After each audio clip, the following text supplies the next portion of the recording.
ప్రేక్షకులకు నమస్కారం అండి. ఇప్పుడు మనం సోప్ గురించి తెలుసుకుందాం. ఇది కూడా మనం మసాలాల్లో వాడుకునేదే. సోంపు అంటాం దీన్ని.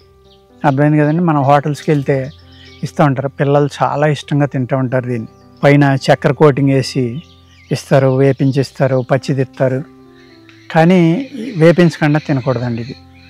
దీన్ని ఒకసారి వేపిస్తే కనుక కరకరలాడేలాగా చాలా బాగా అద్భుతంగా పనిచేస్తుంది సోంపు అనేది.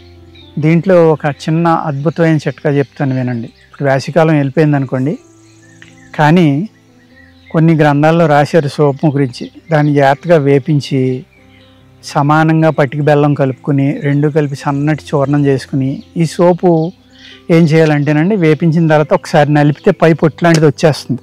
లేదు మీరు గ్రైండర్లో ఒకసారి తిప్పేస్తే గర్రమని తిప్పి ఆపేస్తే పై పొట్టు ఊడిపోతుంది, చెరిగేయండి అది. ఆ లోపల విత్తనాల సోపు బియ్యం అంటారు, అవి చేసుకుంటే ఇంకా బాగా పనిచేస్తాయండి. అది పటికి బెల్లం సమానంగా తూసుకుని రెండు చూర్ణాలు చేసుకుని రెండు మళ్ళీ కలిపి మళ్ళీ ఇంకొకసారి బాగా నూరుకుని వేసవికాలం అన్ననాళ్ళు మే నెల లెక్కేసుకోండి. మంచి వేసవికాలం అంటే మే కదా మనకి. 3 వేళకు వచ్చినంత పరగడుపున లెగ్గానే నిద్ర లేగానే నోట్లో వేసుకుని చప్పలించండి. ఈ విధంగా 1 నెలలు చేస్తే ప్రతి సంవత్సరం ఆ సంవత్సరం అంతా జబ్బు రాకుండా ఉంటుందని అనేక గ్రంథాల్లో రాశారండి, ఆయుర్వేద గ్రంథాల్లో. ఓకేనండి.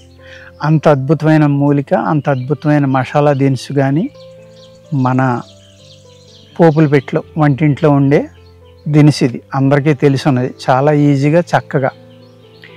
దీని యొక్క అనేక గుణాలు, అద్భుతమైన గుణాలని ఇప్పుడు వస్తుకోణ దీపికలో చదువుతానండి, వినండి. ఇది పెద్ద జీలకర్ర వలె ఉండును, వేడి చేసి గుణంగాలది, పొట్టకు గుండెలకు కండ్లకు అంటే కళ్ళుకి బలమునిచ్చును, వాతాన్ని హరించును. అర్థమైందండి. గుండెలో వికారం అంటే గుండెల్లో బాధ వచ్చి వికారంగా ఉండటం, నొప్పి, పక్కటెముకలలోని నొప్పి, కడుపుబ్బును, అగ్నిమాంద్యం అంటే అజీర్తి అన్నిటిని పోగొట్టి ఈ నొప్పులన్నీ తగ్గించి చాలా సంతోషాన్ని ఇస్తుంది. శరీరానికి సుఖాన్ని ఇస్తుంది, దేహ సౌఖ్యమును ఇచ్చును అంటే మనసుకి శరీరానికి సంతోషాన్ని, మనసుకు సంతోషాన్ని ఇస్తుంది అన్నమాట. రొమ్ము అంటే చెస్ట్, కాజ్యం అంటే లివర్, గురదాలు అంటే కిడ్నీ, నల్లదబ్బ అంటే స్ప్లీన్, మూత్రపు సంచి బ్లాడర్, వీటిని శుభ్రపరుస్తుందంట. అంటే అన్ని ఆర్గాన్స్ని కూడా శుద్ధి చేస్తుంది అన్నమాట, శుభ్రం చేస్తుంది. వీటి యొక్క నొప్పిని కూడా తగ్గిస్తుందంట. దేహంలోని చెడు వస్తువులను తీసివేయను అంటే బాడీని క్లీన్ చేస్తుంది అనమాట. అంటే నెంబర్ 1 డీటాక్సిఫైర్గా ఇది పనిచేస్తుంది. వాని దుర్గుణాలను అణచును అంటే ఇప్పుడు ఏదైతే ఆర్గాన్స్ గురించి మాట్లాడుకున్నామో వాటిలో ఉన్న చెడు ఏదైతే ఉందో అది తగ్గిస్తుంది. మలం, మూత్రం అంటే స్టూలు, యూరిన్, ఈ రెండాటిలో ఉన్న ఏదైతే బ్లాకేజెస్ ఉన్నాయో, స్లోగా వెళ్తున్నాయో వాటిని నార్మల్ చేస్తుంది. చిన్నపిల్లల యొక్క కడుపుని తగ్గించును, స్త్రీలకు పాలు పుట్టించును అంటే బ్రెస్ట్ ఫీడింగ్ చేయాలనుకునే వాళ్ళకి, పాలు తక్కువ ఉన్న వాళ్ళకి ఇది ఒక అరతోలం పటికి బెల్లం అరతోలం కలుపుకుని పాలల్లో తాగితే రోజు ఒకసారి అద్భుతంగా వాళ్ళకి ఈ ఫీడింగ్ అనేది పెరుగుతుంది. స్తన్య అంటే పాలు అంటే ఏదైతే పాలు ఇస్తారో, ఏది తల్లి పురుడు వచ్చిన తర్వాత బిడ్డకు పాలు ఇస్తుందో ఆ పాలు చాలామందికి తక్కువ ఉంటున్నాయి. ఇప్పుడు వాళ్ళకి ఇది చక్కని మందు అన్నమాట. దీని యొక్క పౌడర్ని పాలలో కలుపుకుని తాగితే పటికి బెల్లం కలిపి మీకు పాలు పెరిగి బిడ్డకు కావాల్సిన పాలు మీరు ఇవ్వడానికి సరిపడి పెరుగుతాయి. ఓకేనండి. ఇది ఎద్దు నాలుక చెట్టు యొక్క పువ్వులతో కషాయం పెట్టి ఇచ్చిన గుండె జబ్బులన్నీ తగ్గుతాయంట.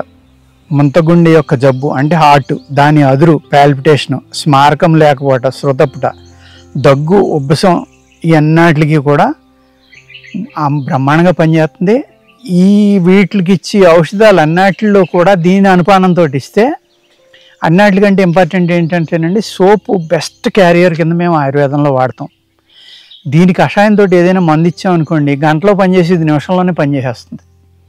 అంత తొందరగా బాడీ అంతా స్ప్రెడ్ అవ్వడానికి ఈ సోపు కషాయం కానీ, ఈ సోపు యొక్క అరుకు కూడా తీస్తారు, వామరుకు, సోపు అరుకు, ఇలాగా అదేవిధంగా దీని ఆయిల్ కూడా తీస్తారండి. ఈ ఆయిల్కి కూడా అదే రకమైన గుణం ఉంటుంది. కానీ ఆయిల్ని ఏం చేయాలి, కొంచెం పట్టిక బెల్లం ముక్క మీద కానీ పంచదారలో కానీ ఒక డోసు, నిర్ణయించిన డోసు, 1 చుక్క, 2 చుక్కల, 3 చుక్కల అనేది కలుపుకొని తీసుకోవచ్చు. అదేవిధంగా దీన్ని నవలటం వల్ల నోటి దుర్వాసన కూడా మ్యాక్సిమం తగ్గిపోతుందండి.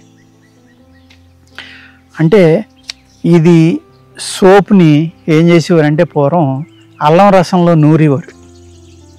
అర్థమైందండి. అల్లం రసం తీసి ఈ సోప్ని బాగా నూరేవారు, అందులో పైపొట్టు చెరిగేసిన తర్వాత నూరి ఒక పేస్ట్ కింద చేసేవారు. దాన్ని ఏం చేసేవారు, ఇంతంత అవసరమైతే ఉప్పు వేసి, బెడాలవనం అంటే నల్లుప్పు, సైందాలవనం, కల్లుప్పు ఏదో ఒకటి వేసి దాన్ని ఒక పేస్ట్ కింద చేసేవారు. దాన్ని ఉక్కిర అని కూడా అనేవారు. సోపు ఉక్కిర, సొంటి ఉక్కిర అంటారు, సోపు ఉక్కిర అంటారు. దీన్ని పిల్లలకి రుచిగా ఉంటుంది, బాగా తింటారు. పెద్దవాళ్ళు కానీ పిల్లలు కానీ ఎవరైనా సరే అజీర్తి ఉంది అంటే దీన్ని కాస్త అంతంత మీరు పడుకునేటప్పుడు తింటే పొద్దుట అయ్యేటోడికి, ఉదయాన్నే లేచేటోడికి బ్రహ్మాండమైన ఆకలి అవుతుంది. తిన్న వెంటనే తింటే కనుక తిన్న ఆహారం ఎటువంటి సైడ్ ఎఫెక్ట్ లేకుండా గ్యాస్ట్రిక్ ప్రాబ్లం ఉన్న వాళ్ళకి గ్యాస్ తగ్గుతుంది, తిన్న ఆహారం బాగా అరుగుతుంది, అజీర్తం అనేది తగ్గుతుంది. ఎప్పుడైతే ఆహారం పూర్తిగా అరిగిందో మీకు రక్త వృద్ధి, రక్త శుద్ధి కూడా జరుగుతుందండి. ఈ సోంపుకి ఇన్ని రకాల గుణాలు ఉన్నాయి, ఇంకా అనేకం ఉన్నాయి. అవన్నీ మనం ముందు మాట్లాడుకుందాం. ఓకేనండి, నమస్కారం.